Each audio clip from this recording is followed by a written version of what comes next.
We've certainly looked at a lot of different variations of Tundras on this channel, but you do not see one like this every day. Hello ladies and gentlemen, hope you're having a great day and welcome to the Tundra Dude 34 YouTube channel. Today, I want to show you a Toyota Tundra that's just a little bit different. It's being used for business purposes, but not in the way we normally see it, like maybe construction, landscaping, or something along that line. I want to show you a 2011 that is set up as a box truck, maybe being used for something like a route delivery system. You know how to the stores, people own their own routes that give, bread, stuff like that. Take a look at this 2011 right here. This truck started its life as a regular cab with the 8.1 foot bed. It's the 5.7 liter and it is 4x4. This is the base model regular cab here, as you could tell from the wheels and some of the features on the front end. They took that bed off and they put a box on the back. What a great idea for a Toyota Tundra. Legendary 5.7 liter V8 engine, 381 horse, 401 torque. Should have no problem doing this job, whatever the job may be. And as we know, Toyota reliability, especially with that engine, is extreme. So I'm going to show you what resale value really means, because this truck is actually on Auto Trader for sale. But first, let's just take a look at some of the pictures and then we will go from there. It looks like it was a clean swap, bed off, box on, no big deal. The mileage on this truck, as you will see when we look at the details, 305,000 miles, still going, as we are about to see the selling price. If you'd like to pause the video and go down in the comments below and guess how much you think this vehicle will be. 2011 regular cab, box truck, 305,000 miles on it. As you can see, there's a little damage over the wheel well.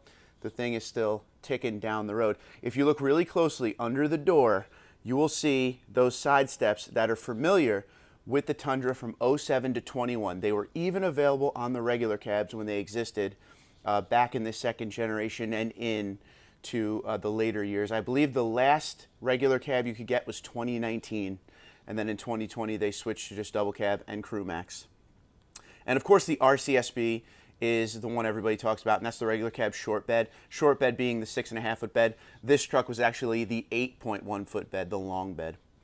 But just your standard box truck, and it's pretty crazy because I've actually never, in all of the years I've loved the Tundra and the 7 years of this channel, I have never seen a Tundra used in this magnitude, but I absolutely think it's a great idea. I'd love to get in touch with the person that drove all of these miles with it and see if they really do own their own route and what this truck was actually used for.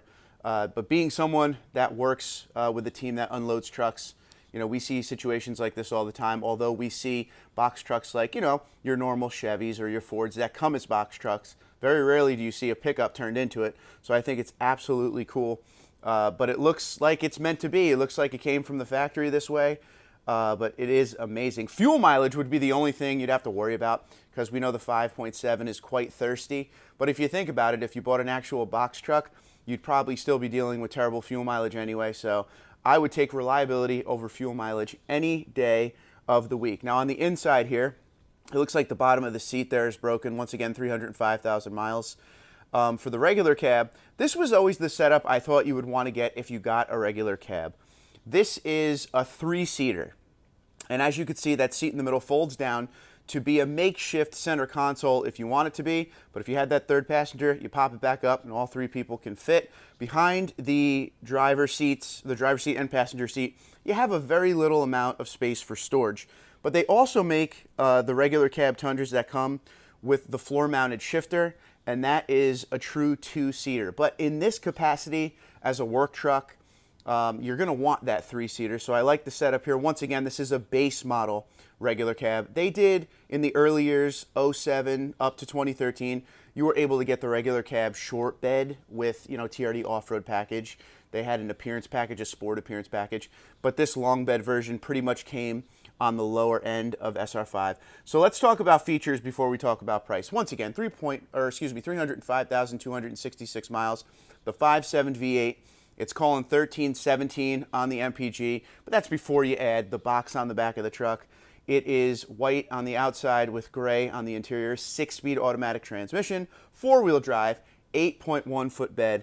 And now the price, my friends, $9,950. In this crazy used car market that we're dealing with still for the past few years, that is a price right there that, you know, it doesn't shock me. Nothing shocks me anymore with the pricing, but I love the fact that a Tundra that's been around this long with this many miles being used as a delivery truck probably is still seeing great value. One thing we always talk about with the Toyota Tundra is the resale value. It wins every year for the best resale value in all of the pickup truck segments, even in all of the automotive segments, no matter if it's a car, van, SUV, truck, whatever you want. The Toyota Tundra is always near the top of the list, and it's for reasons like this. High mileage, still has life left in it, and overall the truck actually does look in pretty good condition. I mean, we saw a little fender damage on the right side, on the passenger side. It looked like the bottom of the seat was broken, but the truck could still get the job done. If you're interested in this, it's at a dealership called Elmhurst Car Center, and I believe that's in Illinois. But wow, that is something I've actually never seen on a Toyota Tundra in all of my years of, loving Tundra. And that's something that's unique and different, and I'm just thrilled, and I would love to find that owner. So if anybody out there happens to know somebody that uses their Toyota Tundra in this capacity, I'd love to have a chat with you. To me, if you're someone who bought this truck and made it into a box truck, you are a Tundra enthusiast, and you understand the reliability that Toyota is built on, because you're not going to go buy a regular everyday pickup truck and turn it into a box truck if you're going to fear that the thing is going to break down all the time. I think this is a great idea because of that reliability of that bulletproof 5.7 liter V8 engine. When you're on the road every day and you're doing route deliveries day after day after day, sometimes 6-7 days a week, you don't want your truck breaking down. You need that thing to run and operate to make your money. So this could be the greatest idea I've ever seen. I know if I owned my own route, I would go buy this thing right here, give it a little tune-up, and on we go.